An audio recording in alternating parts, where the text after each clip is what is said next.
Welcome to the Cozy Storytime, your peaceful space to unwind and relax. Before we start, make sure to subscribe and like the video for more cozy stories every night. So, where are you watching it from? And what are you doing right now? I hope you enjoyed this story. Maybe you're settling down for the night, curling up in your favorite blanket, or simply letting the day fade away. Wherever you are, whatever you're doing, I hope this moment brings you a sense of calm and comfort. Let the world outside melt away, and allow the soft rhythm of the story to guide you into a place of quiet wonder. There's no rush, no expectations, just a space where you can breathe deeply and drift into a peaceful sleep. Now, let's begin. Let the story take you away. Weight of history, torches sputtered as though murmuring secrets to the dark, and the air itself carried the heavy breath of ancient magic. You had stayed behind after Professor Naren's potions class to re-scrape the sides of your pewter cauldron.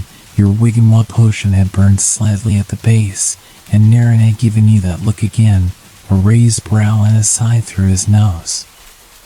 So, naturally, you took longer to pack, longer to clean, and longer still to leave. You weren't expecting to walk back alone. It was nearing curfew, and most students were already in their common rooms or slipping into the kitchens for sneaked muffins and laughs. You thought of going back the usual way, past the tapestry with the dancing trolls, up the grand staircase that was always just slightly untrustworthy, and into the familiar halls lit warm with flickering gold. But something about the corridor to the east called to you that evening. It wasn't something as clear as a sound or a pull, more like the smell that drifted across your nose, sharp and earthy, with a strange, briny edge. It reminded you of the sea, though Hogwarts was nestled deep in the Scottish Highlands, far from any real shore. It was a smell that didn't belong there. And maybe that's why you turned your steps toward the east corridor, a part of the castle you didn't frequent, a place most students passed only on their way to the older, dustier parts of the library or the headmaster's office. The moment you stepped into it, you knew something was different. The torches burned lower, their flames tinged with a strange green hue. The stones beneath your feet, worn smooth by centuries of passage, felt colder than the rest of the castle, almost damp. You caught the scent again, stronger this time, salt and wet stone, like sea spray on old ruins. You shivered, though your robes were thick and the night wasn't particularly cold. A rustle made you pause, fabric against fabric, or maybe a breath through heavy cloth. You turned. No one. But the paintings were watching. You'd never seen them quite like this. The figures in the frames, usually asleep or wandering their own painted halls, had all turned to face you. Some leaned out, their oil-brushed faces shadowed. They didn't speak. They didn't blink. One, an old witch with thick glasses and a cat on her shoulder, lifted a painted hand to her lips as if to hush you. You stepped back. A floorboard creaked, except the corridor was stone, and there were no boards. You were not alone. And yet, no one was there. Your heart began to race. Not in panic. Not yet. But the kind of flutter that comes just before the curtain lifts on a stage, or when a key turns in a locked door you hadn't meant to open. Your eyes caught a movement, a flicker in one of the glass cabinets that lined the right-hand wall.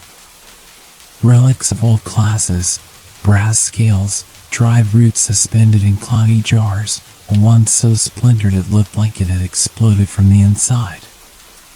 The reflection in the cabinet glass was of the corridor behind you, and something else. Someone stood at the far end, at the very edge of visibility, cloaked in gray. Not Hogwarts gray, not the silvery gray of Ravenclaw's crest or the stormy gray of foggy mornings. This was a dull, lifeless gray, the kind that swallows light instead of reflecting it. Their hood was up. You couldn't see a face. You turned sharply, expecting to find them there. Nothing. No sound of steps. No breath. Just the hum of the castle, and now, more distinct than ever, the slow, steady drip of water from somewhere above. You looked back at the glass. The figure was gone. You rubbed your eyes. Blinked hard. A trick of the light. Maybe a ghost. Hogwarts was full of those. Nearly headless Nick. The Grey Lady. Peeves, though if it had been Peeves, he would have set off fireworks or drenched you in ink. Still, you found yourself gripping your wand, the smooth length of it warm against your palm. You walked faster.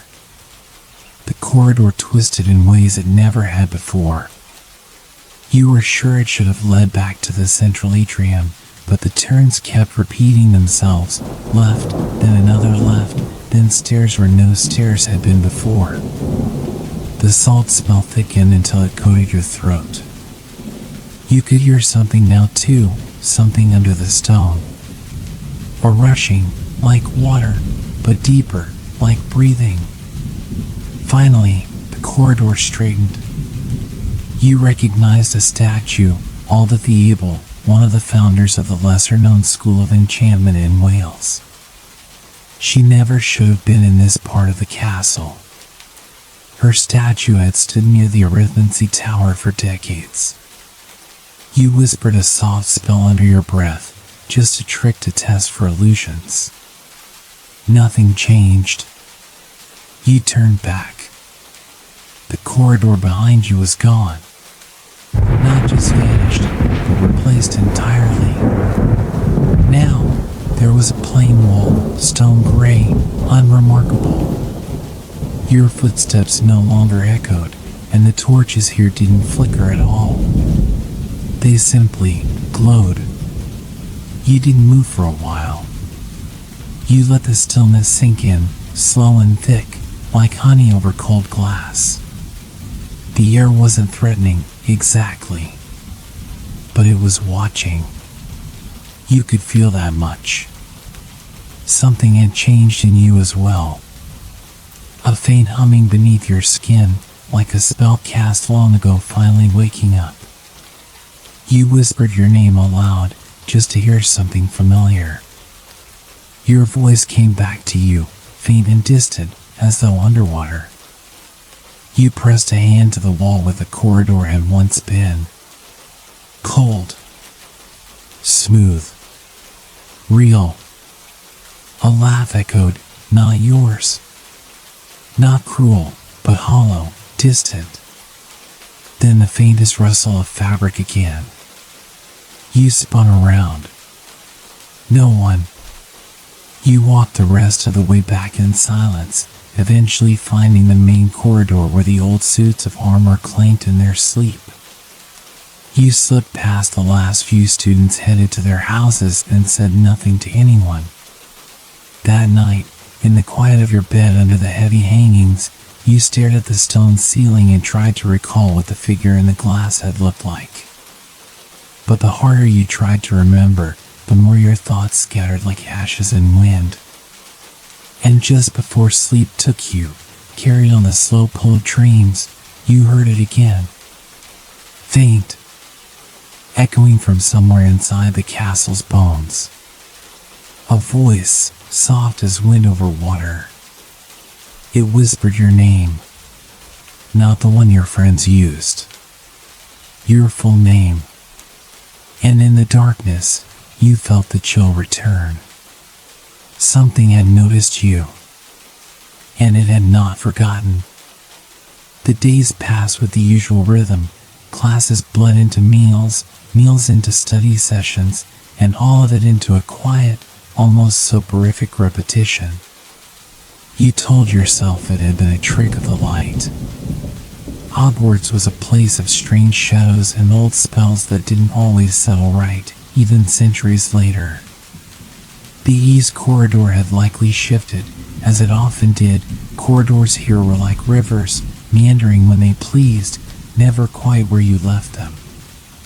But in the stillness of your dormitory, when the castle exhaled and all was dark but for the moon's pale threads across the stone floor, you knew better. You were being followed. It wasn't the obvious kind of stalking. Not like Peeves trailing you to dangling bottles over your head, nor a mischievous friend trying to prank you in the hallways. This presence was subtler. It lived in the small silences between your steps. It breathed only when you weren't listening. And at night, when you rolled over to face the hangings of your bed, you would sometimes feel as though something had just been there, just on the other side, listening to the sound of your breath and quietly matching it. You told Callan. He laughed at first, his freckled face lighting up like always, dimples pressing into cheeks still soft with youth. Maybe it's a house elf, he said through a mouthful of pumpkin scone. They're everywhere, you know. Sneaky little buggers. One time I swore I saw one cleaning the prefect's bathroom in the mirror, except I was inside the mirror. He paused then, realizing what he just said. You both laughed. But it was a brittle kind of laughter, the kind that runs too quickly and then disappears, leaving only the echo. Later that same evening, as the castle began to dim and the shadows deepened in the corners of the common room, Callan turned to you with a far more serious look than he usually wore. You're not the only one who's felt it, you know, he murmured, keeping his voice low, though the only ones nearby were a pair of second years playing Exploding Snap on the hearthrug. That following feeling. You looked up from your copy of Intermediate Transfiguration. You too, you asked. He nodded, chewing at the edge of his thumbnail. Not recently, but in first year. After my wand broke, well, sort of around then. It started with footsteps. Always just behind me, always stopping when I turned. I thought it was just nerves. Did it stop? He shrugged. Kind of. I stopped listening. But you couldn't stop listening. Not anymore. That night, you left the common room later than you should have. Parchment still warm from your hands, ink smudged with rushed notes from charms. The hall was empty, echoing like a pipe organ made of stone. You counted your steps, 12 to the corner, then 23 past the armor, then 6 to the tapestry of the witch with all the cats. You always counted. It made you feel safe. But tonight, at step 34, you heard it. A second pair of footsteps. Soft. Unhurried.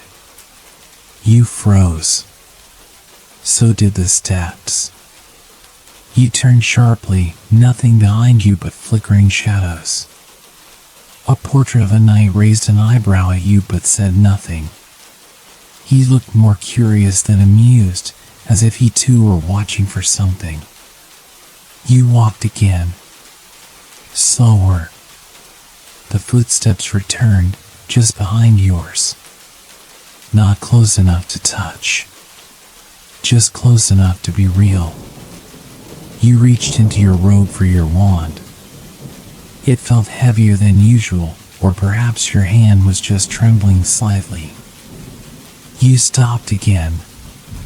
So did the steps. You spun, one raised. Lumos. The light burst from your one tip, casting bright white over the corridor. Stone shimmered, wood with condensation. The portraits were still. The hallway was empty. But just ahead of you, where where the torchlight dimmed and the shadows folded into each other, you saw it. A figure. Tall, still, draped in gray. The same cloak as before. Its hem just kissed the floor, though you couldn't see any feet beneath it. There was no face, no hands, no sign of breath. You blinked and it was gone. No rush of air, no fluttering of robes. Nothing. You stumbled back a step, heart battering your ribs like a caged bird. You didn't run. Not yet. You couldn't. You had to know if it had really been there.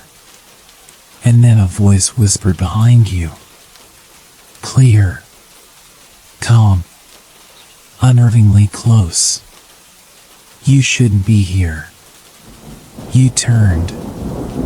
Amari stood in the shadows, arms crossed, his presence as still as the halls around you.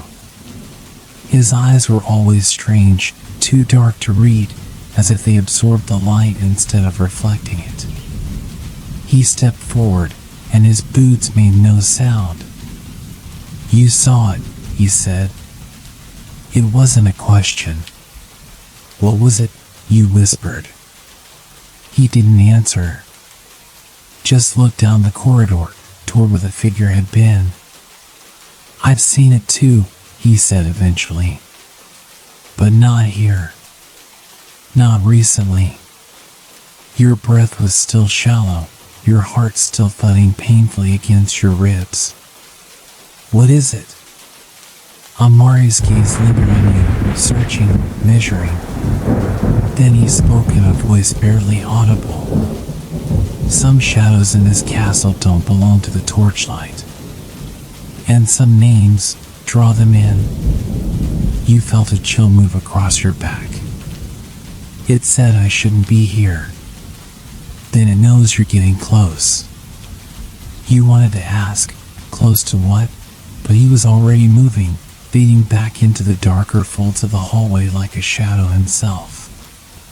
You walked the rest of the way back with a trembling wand in hand, casting light ahead of you that didn't quite reach the edges of the corridor. The footsteps no longer followed you, but the silence that replaced them felt heavier, more expectant. Back in your dorm, beneath the velvet drapery of your bed, you didn't sleep. Not for a long time. You thought about the figure, about the way it stood like it had been waiting. About the voice that knew you didn't belong. About Amari, with his unreadable eyes and words too carefully chosen. Most of all, you thought about the footsteps. Not because they had scared you, but because they had stopped. And somehow, that silence was far more terrifying. You hadn't meant to tell anyone else, not really. The weight of the strange moments in the corridor, the figure in the reflection, the footsteps echoing yours, they had become a private rhythm in your chest, a secret you carried between classes, tucked behind your books and beneath your robes like a concealed letter. But when you found yourself back in the library, tracing dusty titles with fingers that still trembled from memories you hadn't fully grasped, it was Amari who found you. He didn't speak right away. Amari rarely did. He simply slipped into the seat across from you at the long oak table in the history of magic section, the one with the carved corners and a leg that always wobbled, and opened a book without looking at the title. It was a strange habit of his. He read the pages like they were written in a language no one else could see. After a few minutes, he said, "You've been listening again." You didn't ask how he knew. You only nodded. "And it's starting to follow you," he added, softer now, like a breeze through high branches. "That's what happens when you hear it more than once." You whispered. Amari looked up. His expression was unreadable, as always. Not cold. Not warm. Just contained. Not everything at Hogwarts is alive. But not everything is dead either. It was an answer, and not an answer. You wanted to press him, but the noise of footsteps in the library's far aisle drew your attention. It was Callan, breathless and slightly off balance as usual, his robes bunched under one arm and ink staining the edge of his sleeve. "There you are," he huffed, eyes darting between the two of you. "I've been looking everywhere. Someone said they saw you near the East Tower. Don't go near there. There's something wrong with the mirrors." You and Amari exchanged a glance. Callan dropped into the seat beside you. "Also, I think my quote bit me." You almost laughed, but the sound caught in your throat when you looked down at the table and saw the faintest trace of something scattered along the surface, brittle, dry leaves, brown and crumbling at the edges. Just a few. Barely more than dust. Callan blinked at them. Is it autumn in here?" You swept them up with a trembling hand. The scent was unmistakable, crisp, cold wind, damp earth, the memory of bonfires long extinguished. The library was sealed, windowless in this wing, and certainly not known for seasonal breezes. "You didn't see where these came from?" you asked. Callan shook his head. "They were just there." Amari closed his book slowly and stood. "Come," he said. Neither of you asked why. You simply followed. The castle, in daylight, could be deceiving. Its sun-drenched halls and laughing students hid the fact that its stones were old, far older than any one living soul.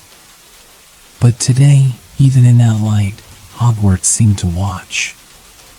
Amari led you through passages that curved strangely, as though avoiding something.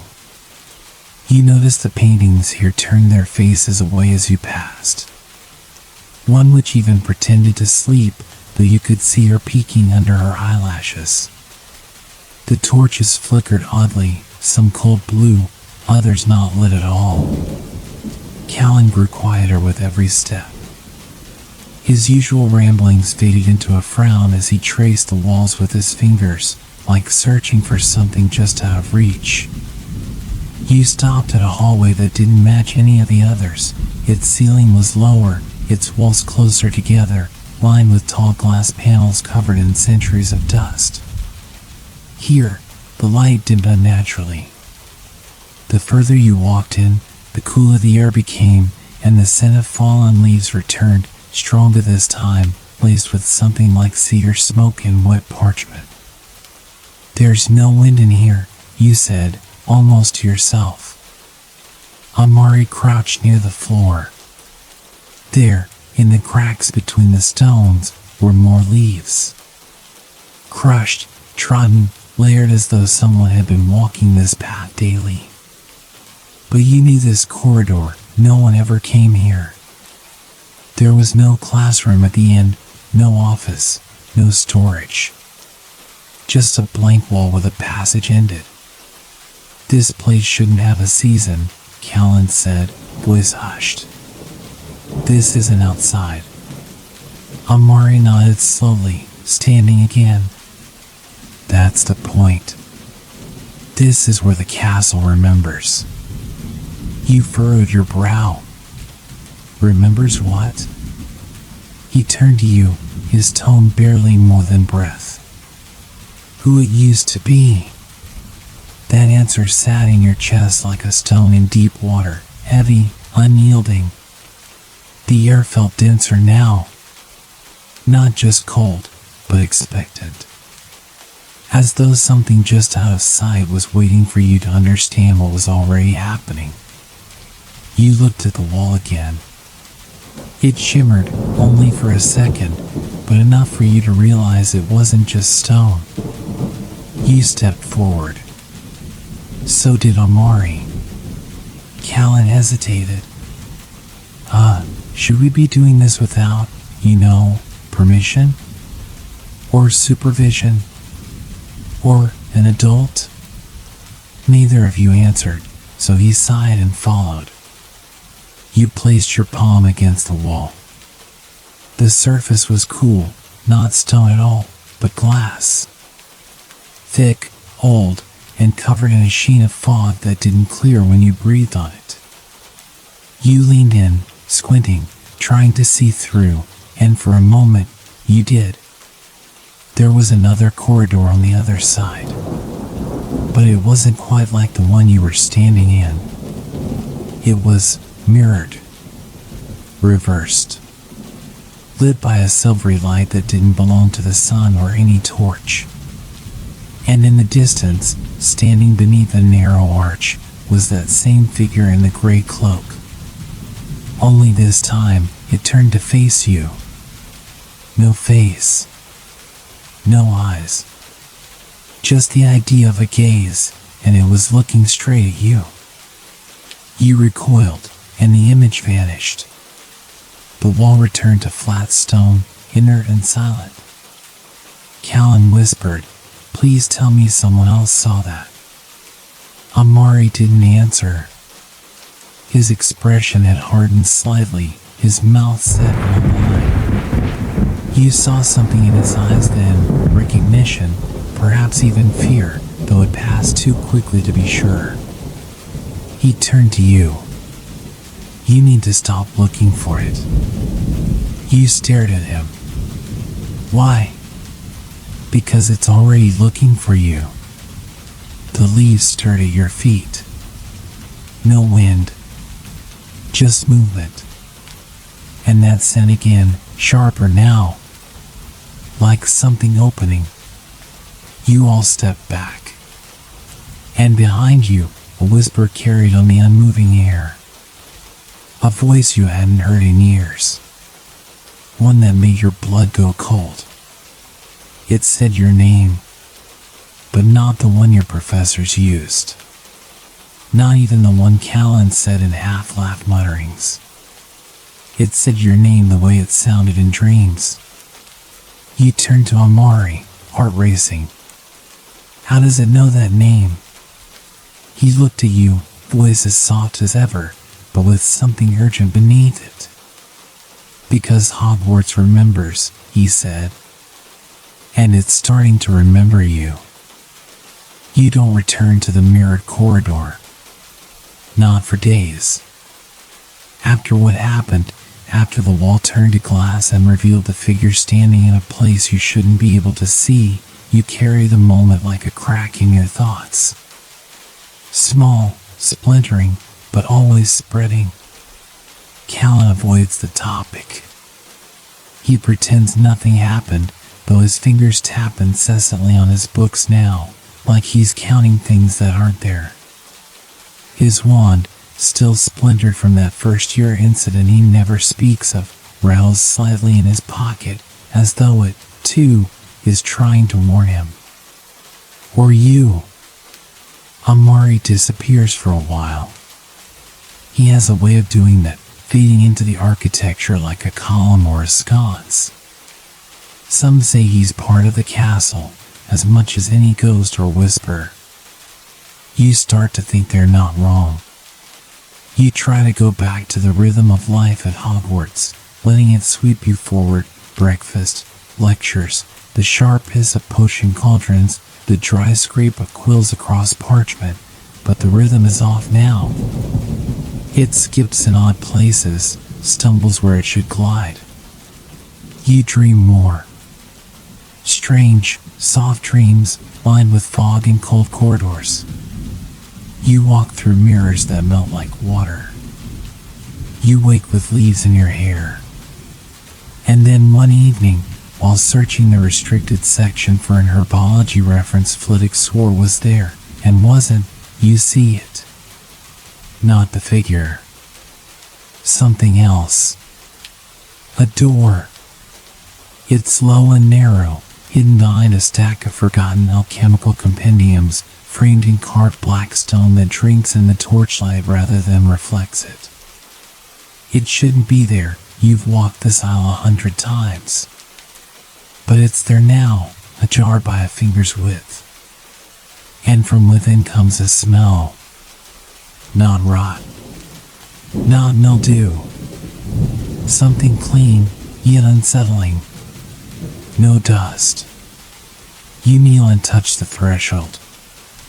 The stone here is warm, alive, almost. You should call for someone. A professor. A prefect. Even Callan. But your hand is already on the handle, and you don't stop yourself. The door opens with a sigh. Inside, it is silent. No, not silent, hungry. The kind of quiet that devours the sound of your breath, your footsteps, even your heartbeat. The room is small, square, built of black shelves stacked wall to wall with books. No windows. No lanterns. And yet, it is lit, dimly, as though by the suggestion of light, or light remembered. The air doesn't move. It doesn't need to. Nothing here has moved in a very long time. Except the dust. There is none. Not a speck. Every surface is spotless. Not clean, there's no scent of polish or magic. Just untouched. You step forward. The door closes behind you without a sound. You do not flinch. Not exactly. But something in your back tightens. On the shelves, the books are unlabeled. No titles. No authors. Only spines of varying textures, leather, velvet, something that feels like parchment still alive. You reach for one, and it breathes when you touch it. Not literally. Not quite. But it exhales a name. Your name. Not spoken. Not written. Thought. The book knows you. You pull it from the shelf, and it falls open, not where you left it, not where the binding would naturally part, but to a page already worn. Ink stains that shimmer. Letters shift as you try to focus on them. The language is not English, nor Latin, nor any script you've seen in any of your classes. But you understand it. Somehow. It says, in the 37th turn, beneath the tower where no shadows fall, the child of forgotten syllables shall return the name to the name. And it shall awaken. You blink. The words rearrange themselves. The name is not what it was. The name remembers. And so does the stone. You close the book. Your hands are shaking. Another one, then. You pull another from the shelf, at random. It opens to a list. Names. None familiar. All inked in that same shifting script. But 3 names are underlined. One of them is yours.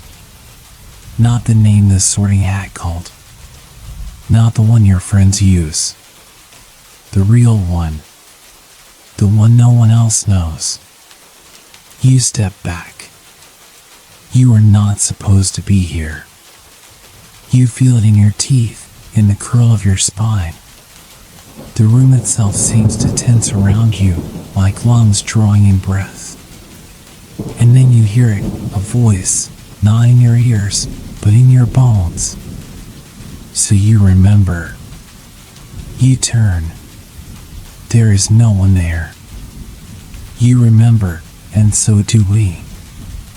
A breeze stirs, though there is no air here.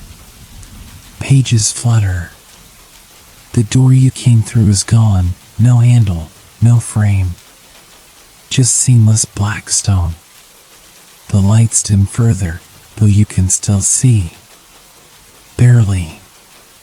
And then the shelves begin to hum. It's not music, not language, just a frequency that resonates behind your eyes, at the base of your skull. You drop the book. It doesn't fall, it vanishes before hitting the floor, dissolving into smoke. Your mouth is dry. You press your hand to the wall. It gives slightly, like warm wax. It pulls back. And then, there is a sound. Footsteps. You don't move.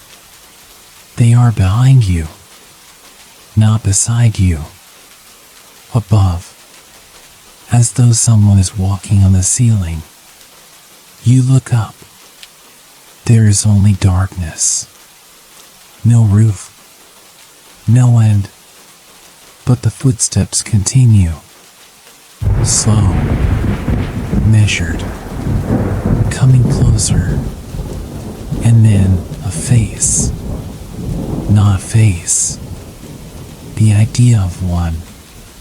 Formless, yet watching. Familiar. It leans down, or seems to, and the ceiling breathes with it. You do the only thing you can think to do. You close your eyes and speak your name. The one you were given. The one they use. The one the castle does not know. And the room recoils. It folds in on itself. The shelves bend like windblown trees. The humming screeches. The books fall from the walls and vanish before hitting the floor. The door is suddenly there again. You run. Through the door. Down the aisle. Back through the restricted section. You don't stop until you are back in the main library, where Madame Pants glares at you for disturbing the dust she so dearly loves. You stumble out into the hall, breath ragged, sweat cold on your neck. Callan is there. He looks at you, and his expression changes from teasing to fear. What happened? He asks. You shake your head.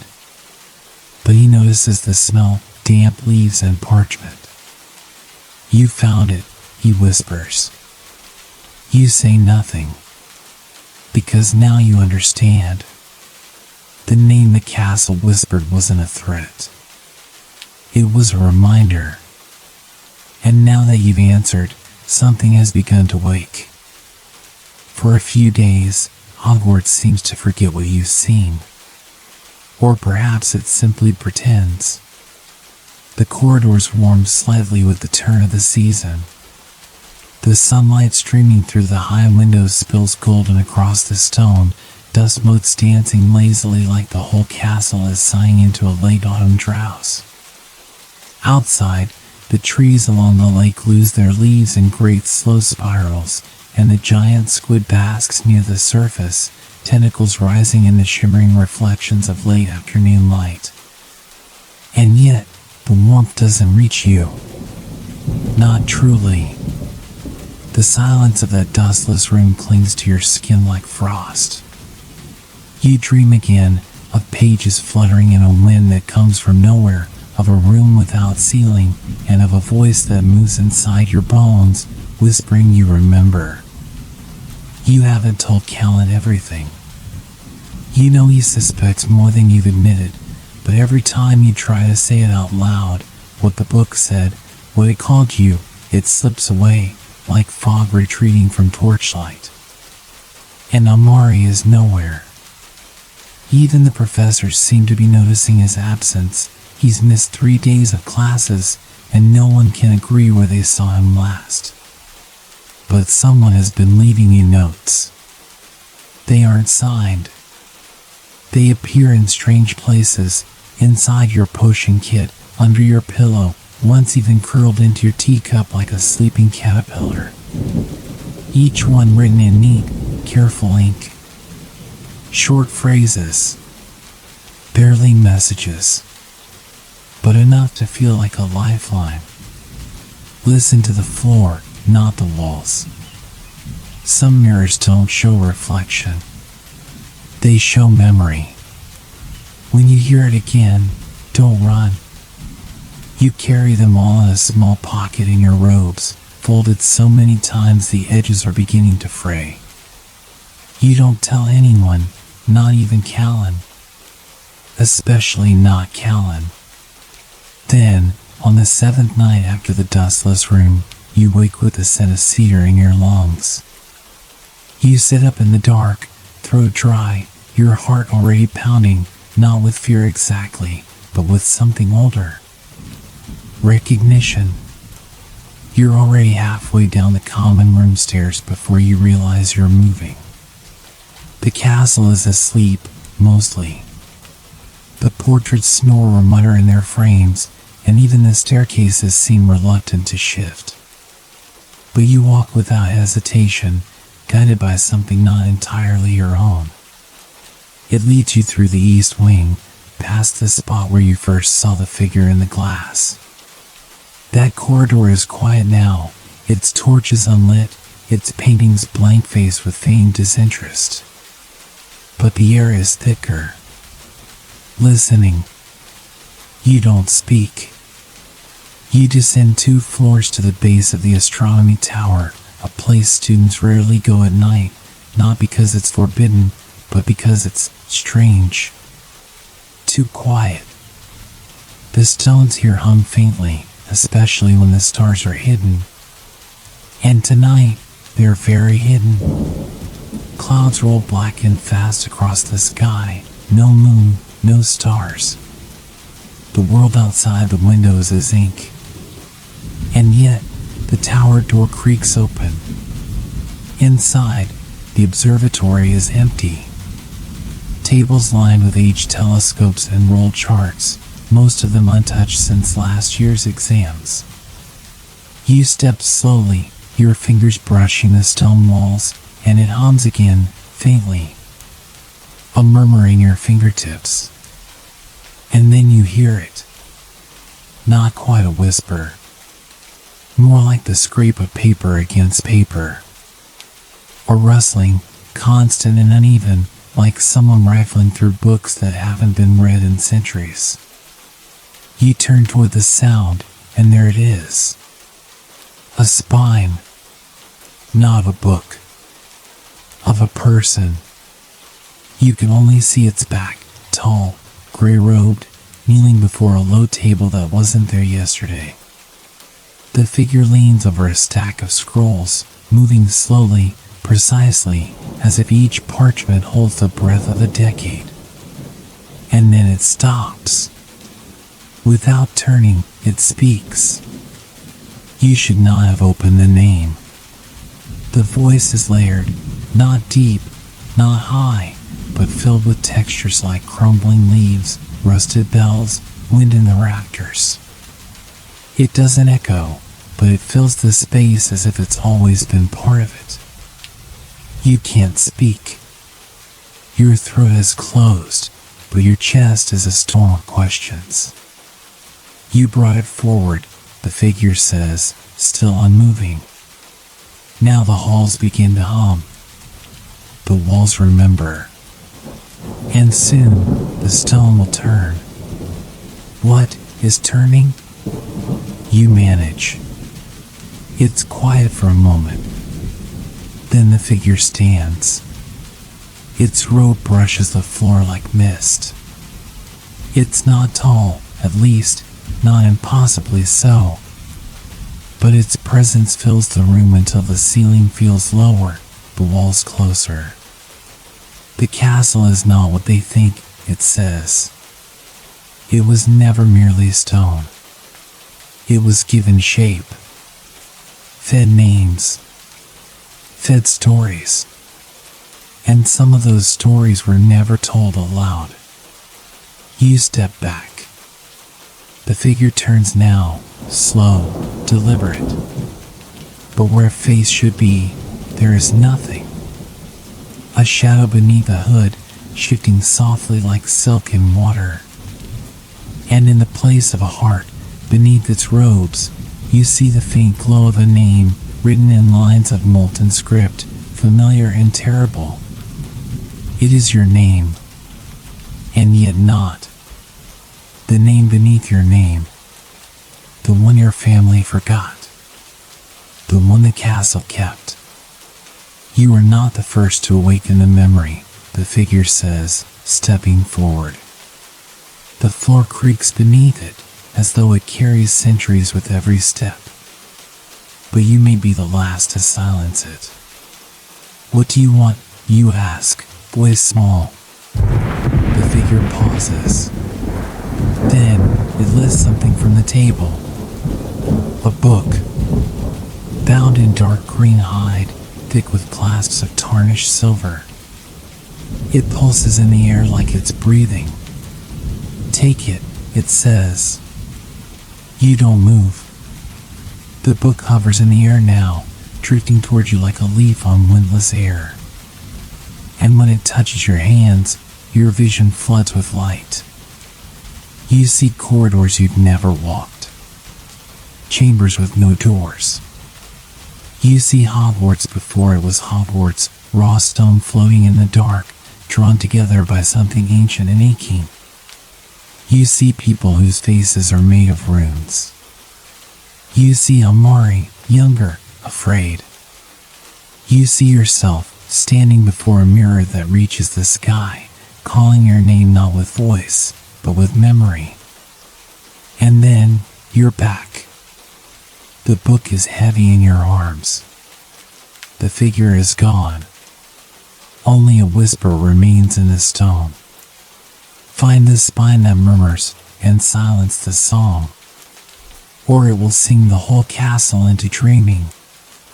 You don't understand. Not yet. But the book is opening your arms now. Its pages know you. Its spine is warm. And the castle, far below and far above, begins to hum beneath your feet, a low, slow breath, as though something ancient is stirring, long buried beneath floors and forgetting. You turn the first page. The writing shifts. And it begins with your name. You carry the book back to your dormitory with the reverence of someone cradling a live flame. It does not weigh more than it should, and yet your arms ache as though you've held something immense, something from deeper within the earth than gravity has ever touched. Its cover pulses faintly in the dark, like breath under skin.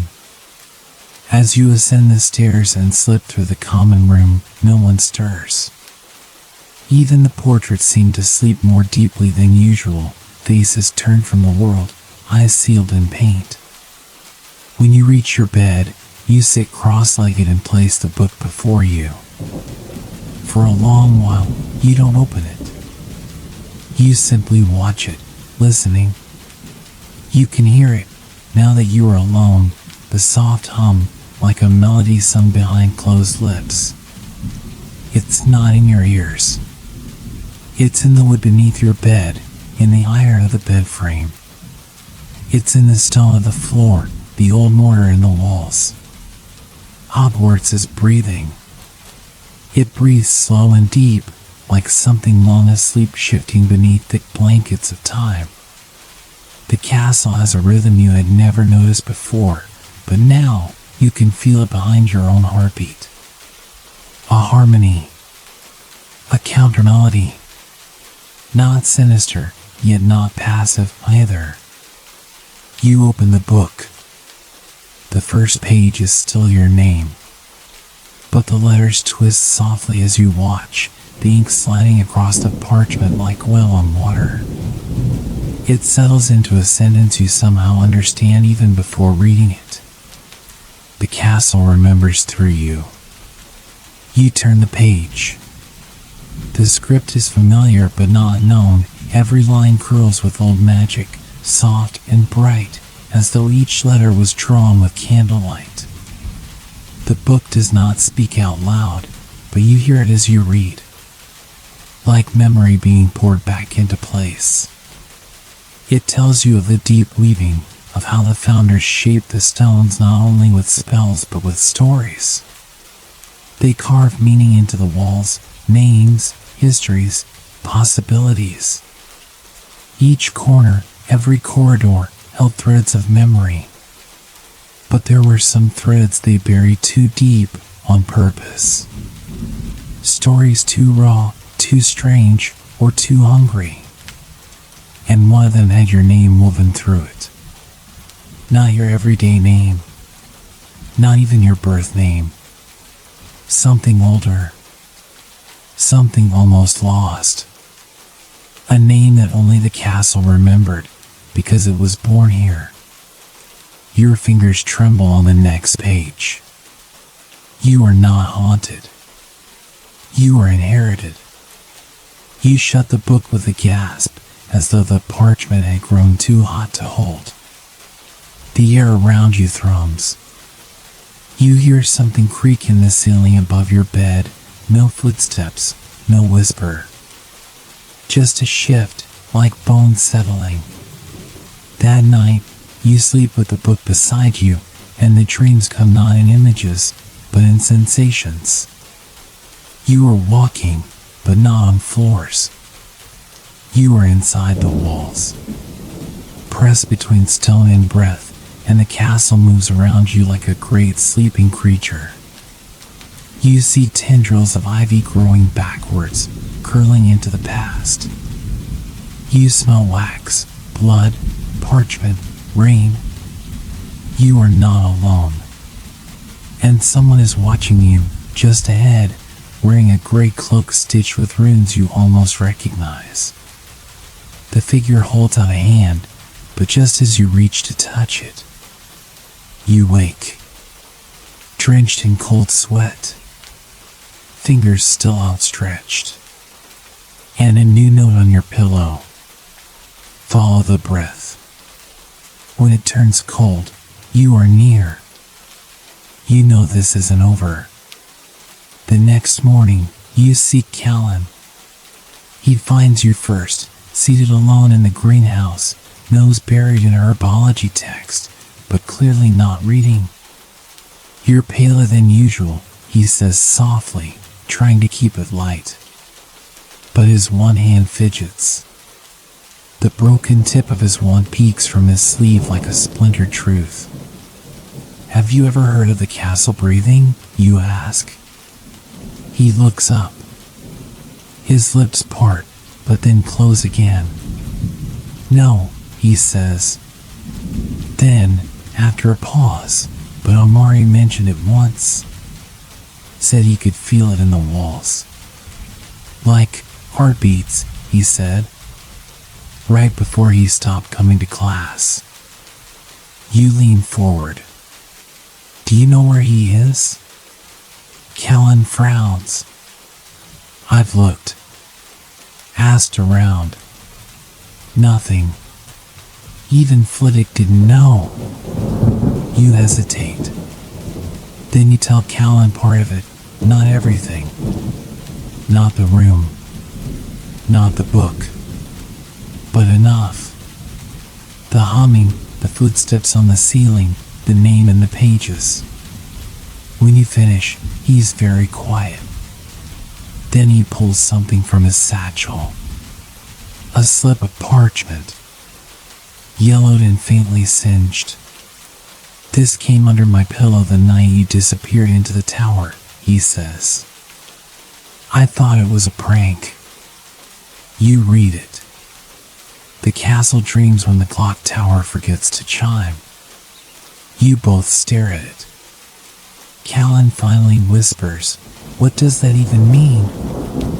You don't know. But you both go to the clock tower that evening. The sun is low, casting long blue shadows across the lawn. The tower is mostly abandoned. The upper levels are full of gears and dust, echoing like a cathedral made of time itself. But down at the base, behind the winding stairs, you find a door you've never noticed. It's old. Wood warped, iron hinges crusted with green lichen. There's no knob, only a circle of metal carved with a spiral pattern. You touch it. The door exhales. The air rushing out is cold, sharp, like winter before the snow.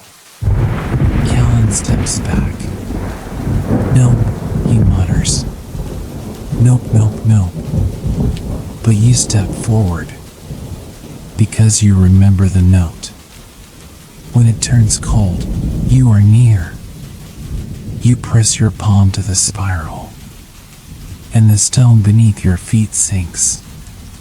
Not collapses, not falls, but lowers as though an ancient lift forgotten by all but the foundation itself. You descend, and the light grows dimmer until only the soft glow of the book, tucked under your arm once more, gives shape to the air.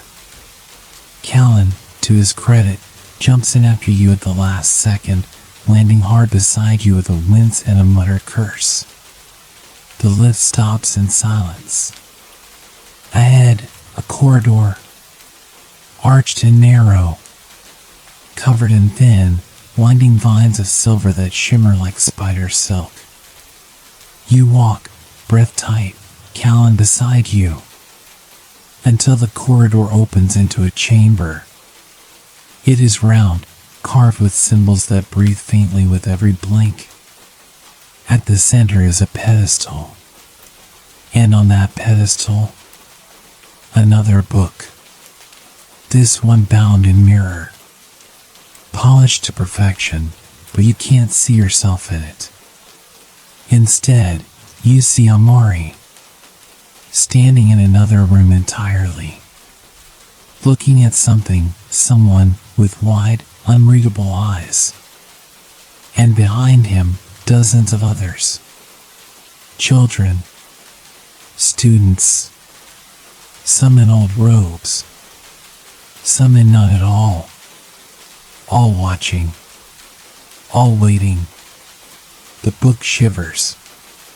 Callan whispers, "What is this place?"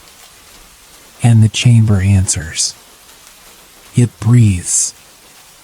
A single word. Threshold. You are no longer in a castle. You are in its memory. And something is about to wake. You do not speak for a long time. Callan, usually so full of quips and nervous chatter, is just as silent. He stands beside you, his hand hovering close to the broken one tucked inside his sleeve like a shard of hope.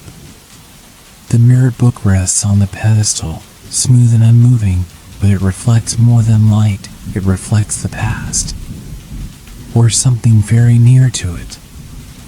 You watch the figure of Amari move slowly within the mirrored surface. His expression is unreadable, calm, solemn, distant. His gray robes trail behind him, whispering across unseen floors. Around him, those other figures remain still, as though trapped in a moment that will never end. Callan finally speaks, his voice soft and fraying at the edges. Are they alive? You don't know how to answer, because what you see in the mirror does not move like memory.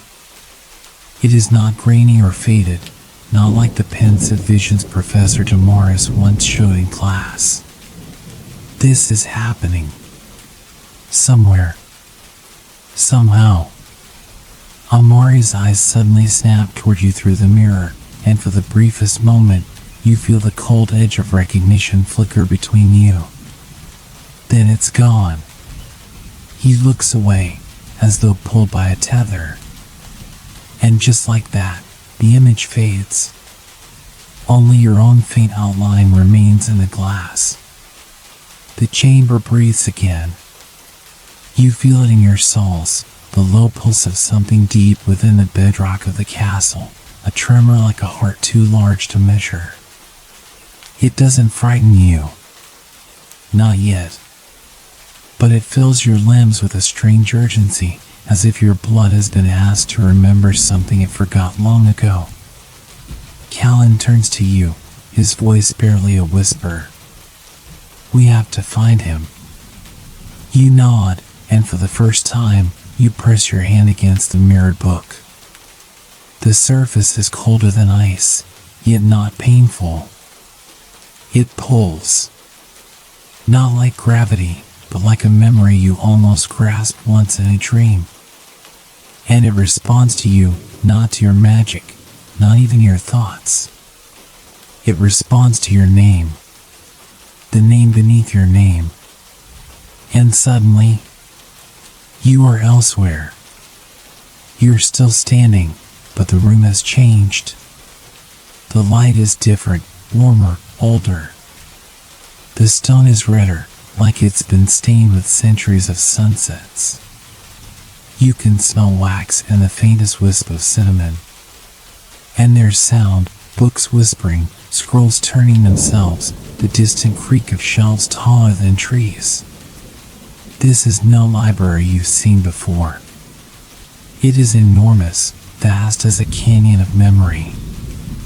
Every surface glows faintly, humming not with enchantment but with intention, as though the very act of being remembered gives the room its shape.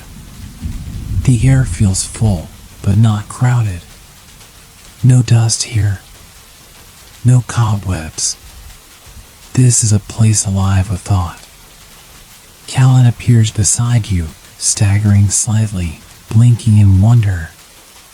He whispers, "Where are we?"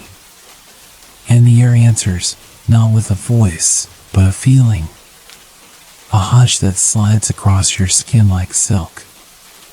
The Undercodex. You don't know how you know, but you do. This is the place Hogwarts forgot how to remember. Books here are bound in leather, in bark, in scales. Some float, some crawl, and others simply flicker in and out of visibility like ideas not yet fully formed. You see one fly past, trailing tiny sparks like stars. And then you hear the sound. A hum, steady and clear, like a tuning fork struck in a far-off chamber. You follow it. Deeper, always deeper, past a column of stone that bleeds ink instead of moss, past shelves shaped like archways, past an hourglass so tall you can walk beneath it, and you do, and as you pass beneath, for a moment, you are older, your bones aching with futures you haven't lived. Then, a voice. Not loud, not close, but speaking your name. Not your day-to-day name. Not the one professors call. The name only the castle knows. It stops you cold. Callan grips your sleeve. Did you hear? You nod. And you follow. The path tightens. The books become older here, more erratic. Some have no titles. Some have too many. One bleeds ink when you glance at it too long. The air is colder now, and the hum beneath your feet has become more urgent. The whispering name returns, over and over, like a heartbeat in the dark. Finally, you reach it. A room without walls, or maybe a room made of walls. Every surface is book, text, scroll, ink. Words spiral around you in ancient patterns. Glyphs shimmer and vanish. And at the center of this storm of language stands Amari. He is facing away, hands outstretched, palms resting on a book that floats in front of him like a star held in place. You speak. Amari. He does not turn, but he answers. I thought you wouldn't come, he says, voice distant, like it's being filtered through snow. Callan takes a step forward. You disappeared. I had to. Now he turns. And you see it. His eyes are not the same. Not wrong, but deeper. Older. The color of ink soaked through parchment. He looks at you like someone reading a story that hasn't been written yet. This place, he says, softly, called to me. Just as it's called to you. You open your mouth to speak, but he raises a hand. Wait, he whispers. It's almost finished. The floating book in front of him begins to turn its own pages. Slowly. Reverently. With each turn, the chamber hums louder.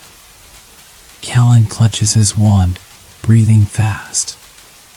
Then, the book stops, and the page it reveals is blank.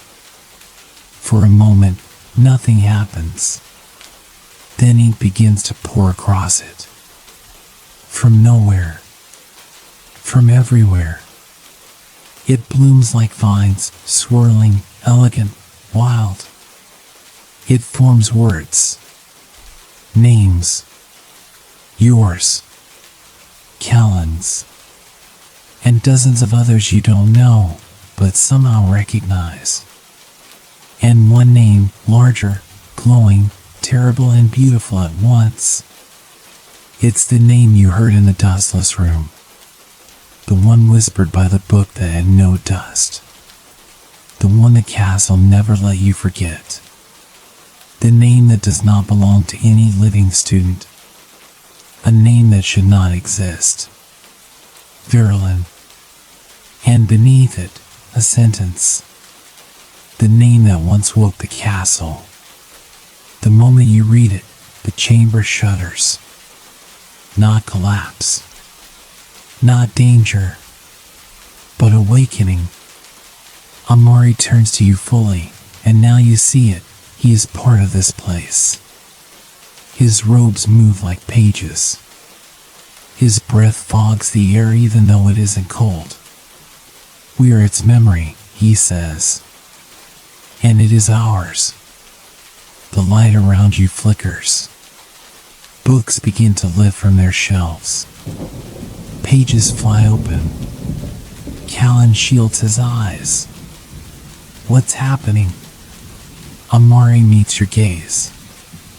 It knows you're ready. For what? You whisper. To remember the name, Amari says. And decide what to do with it. The wind picks up. Words swirl around your head. The ground beneath you pulses again. The very foundation of Hogwarts shifts. And from far, far above, you hear it. A clock chime. 12. For the first time in decades. And with it, a voice, soft and echoing through every wall. Virulent has returned. You look up, and the ceiling begins to melt into sky. The sky pours into the chamber like a memory unsealed. It is not the sky you know, not the cool, steel-gray heavens above the astronomy tower, not the starlit veil that hangs over the black lake at dusk. No.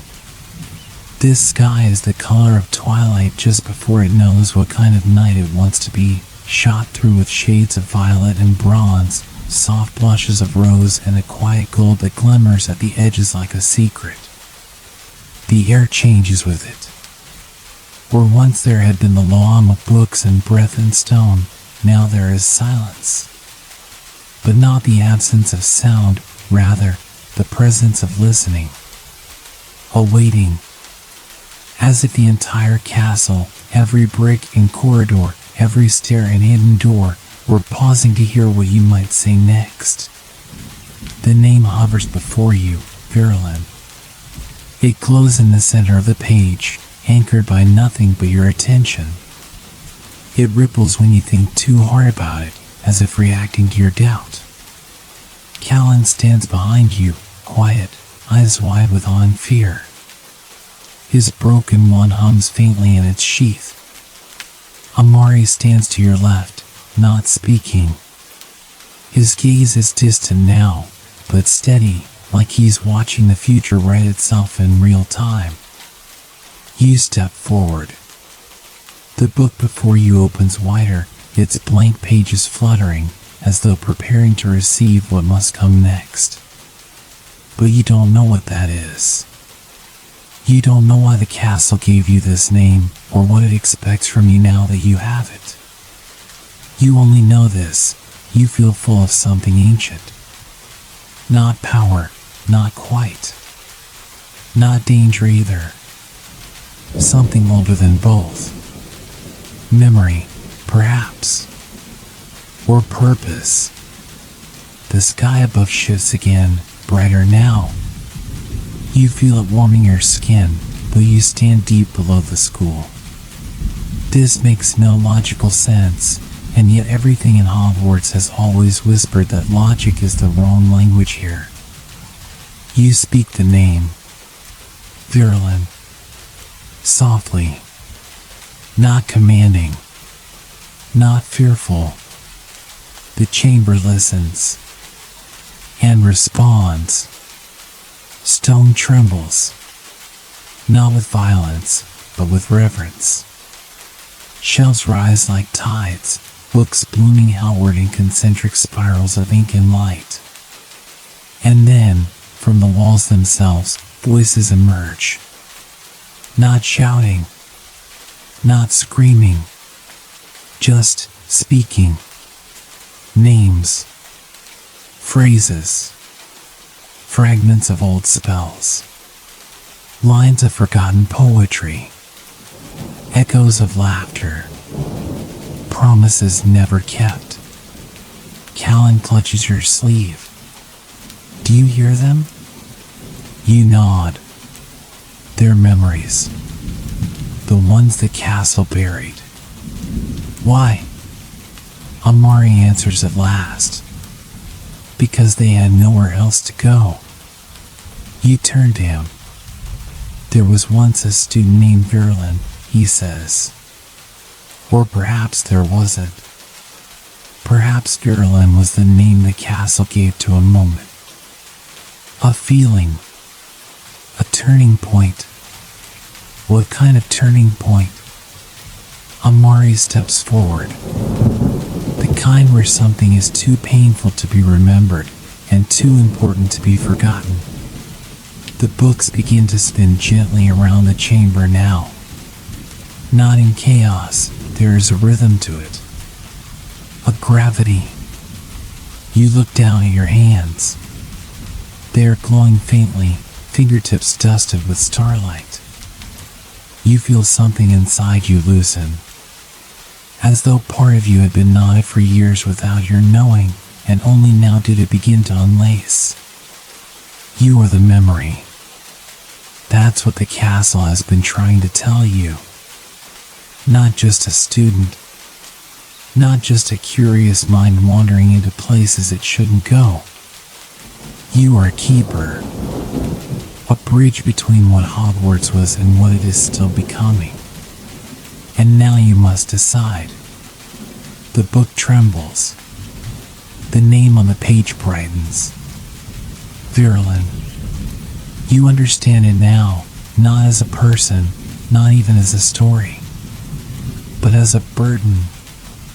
A truth too deep for words, too heavy for time. It is the name of every forgotten child who ever vanished into the walls. Every voice that cried out in the silence. Every mystery that was never solved because it was easier to build over it than face it. Callan whispers, you don't have to take it. He's right. You could shut the book. Walk away. Let the name fade again. Let the castle go back to sleep. But then, what of the voices? What of the dreams? What of Amari, who has already let the castle write his name among its pages? You breathe in deeply, and the air smells like rain on parchment. Like new ink. Like the start of something. You place both hands on the open page. And say, let it rest. The glow flares once, then dims. The spinning book slow. The sky above begins to fade, not back into darkness, but into a gentle light, like dawn seen from the bottom of a deep well. The name begins to dissolve. Slowly, gently. The letters loosen like petals falling from a tired flower. And as they vanish, you feel the weight of them lift, not vanish, no, but soften. The name has been heard. You step back. Amari lowers his hands. Callan exhales for the first time in minutes. And the chamber begins to close. Not with finality, but with peace. The books return to their shelves. The floor firms beneath your feet. The mirrored book, now quiet and still, closes itself, then melts into the pedestal like a puddle of silver. The sky winks out. The ceiling returns, stone and shadow. The breath of the castle settles. You are not the same. You are not louder, or wiser, or older. But something in you has aligned. And when you take Callan's hand, when you walk together back through the winding corridors of the Undercodex, when you feel the long-forgotten lift rise to carry you back toward the clock tower's shadow, the castle watches. Not ominously, but like a guardian finally at ease. At the top, where night has begun to tip into morning, you step into the fresh light. The lawn is damp with dew. The bells do not chime again. But they don't need to. Everything is quieter now.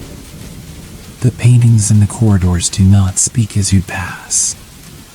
The torches flicker but do not flare. The suits of armor remain still. Hogwarts has returned to stillness. You know, it remembers you. Callan claps your shoulder. We should sleep for a week. You smile. Maybe just a few hours. Do you think we'll ever talk about this out loud? You look toward the east tower, where the shadow of the castle lies longest, where the windows glint with an old kind of knowing. Maybe not. But I think the castle will. Callan nods. And together, you walk back to the dormitories. Not hurried. Not haunted. The morning light spills across the floor like ink, drawing the final lines of a chapter only you and the castle will ever read. And beneath it all, somewhere deep in the foundation, a breath. Not a warning. Not a secret. Just peace. And that's the story for tonight. I hope it has carried you into a place of calm and peace, where your mind can rest and your body can unwind. Let the soft rhythm of the story settle in your heart and allow the quiet of the night to surround you. As the world slows down and the stars watch over you, remember that you are exactly where you need to be. There's no rush, no worries, just the stillness of the moment. Good night, and may your dreams be filled with warmth and tranquility.